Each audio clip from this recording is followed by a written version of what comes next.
Miss Pavley, come on. It's time to get our work done. Yeah, in a minute. Yep. Right, no, okay, but PlayStation afterwards. We're going to do work first, okay?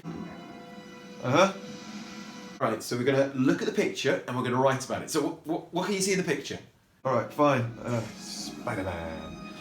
Yeah, there's a girl. The forest. Yeah, I know there's a girl in the forest, but what else?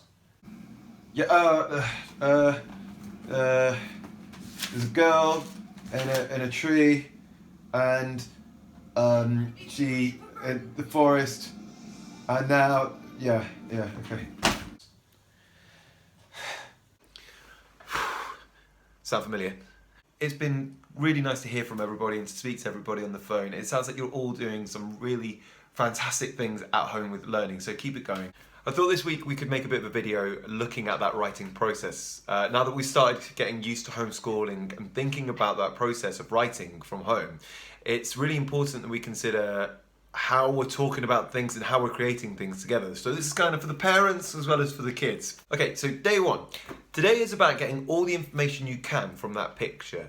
It's really about conversations that you're having with each other to try and get as much information as you can and to get that ownership of the picture. Rather than just sort of listing things, it's about trying to make that story fun and exciting and giving the child that opportunity to really come up with something that they want to write about.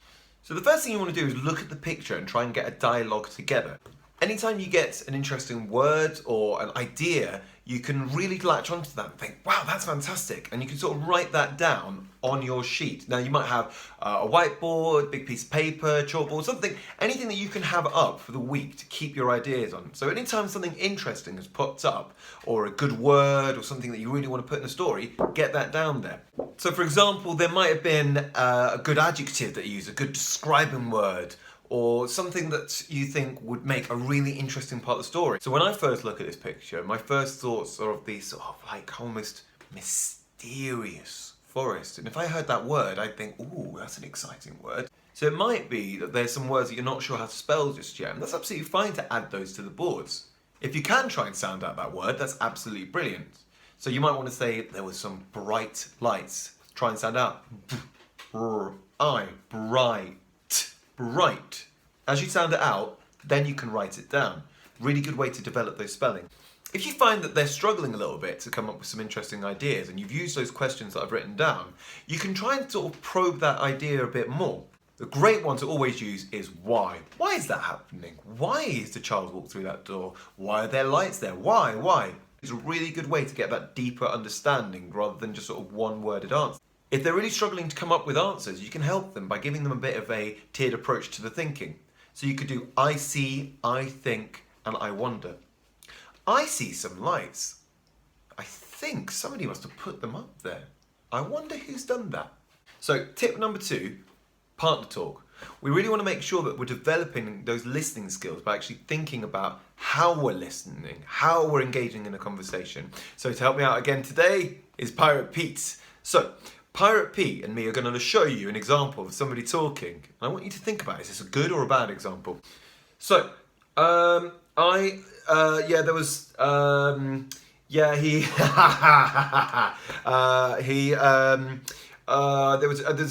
a girl in here. Okay, so not a great way of doing it. What you always want to think about is thinking about something first and then talking about it. So looking at the picture, thinking, and then telling your partner. Okay, what I really like in the picture is that I can see the girl's holding something. And I wonder why she's holding that. And what is it that she's holding? Should we look together? Maybe she's going to a magical forest because she wants to get the she wants to get like a troll or something, and then she's going to go to a forest, and then she's going to get the troll. Now it might seem like a strange thing to do, but structuring that feedback can be really useful, especially for young children when they're trying to consider how they're giving that information, how they're developing their ideas, and positive feedback and the right responses can make a huge difference. In a sense, it's, I really like that you're thinking like that. What else could happen? So acknowledging in a positive way and then just sort of reinforcing something else. to further that understanding. Tip number 4, planning your story. So I've left a YouTube link on how to actually plan out a story with that beginning, middle and end sheet. If you don't have access to a printer, all you need to really do is just write down characters, setting, beginning, middle and end on a piece of paper. This is where all that talking and all that planning that you did on that first day really comes into flow. The really important thing to do here is to actually think about what you want to say before you write it down. So the characters, you can think, who are the characters you wanted? So this was my sheet from day one. So I was thinking, okay, there was the little girl, and which other characters? Oh, I said trolls hung the light. I thought trolls, so you might want to add trolls. You might want to add all the characters that you've come up with, or you might suddenly think of something new, and you might want to add them here. Obviously settings as well, think about all the different places that the girl's been to, where was she before she came through the door, where is the forest, all those sort of things. Then when you get to the beginning, middle and end, really important, talk about the story.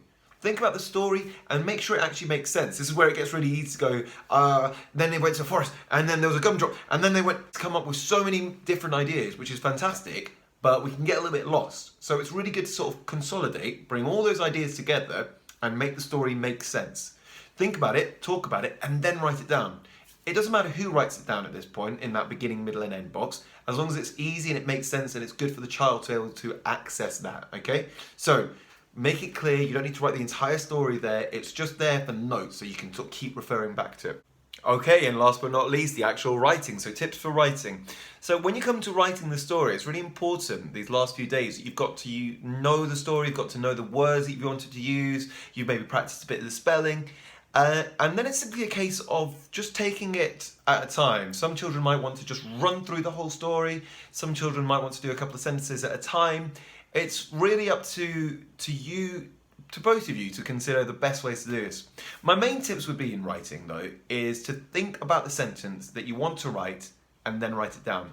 There's a tendency to want to just try and get the whole thing down as fast as possible, but really use that beginning, middle and end to help you structure your writing.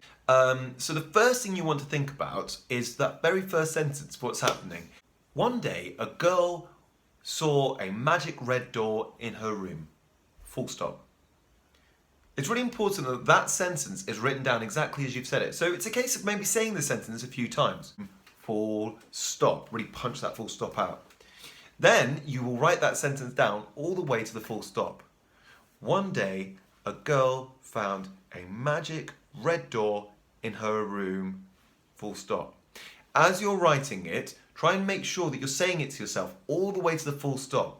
There can be a tendency sometimes to want to rush on and go, and then this is, make sure that you've written that sentence all the way to the full stop before you write the next bit. To push them on a little bit and to develop that writing, if they want to start joining sentences and use because, and, so, or but to join the sentences together, that can help develop that writing. You also might want to start throwing adjectives in a bit more to start giving a bit more of a descriptive idea to your writing. You also might want to consider what's happening in the middle of the story to make it really exciting or scary or fun.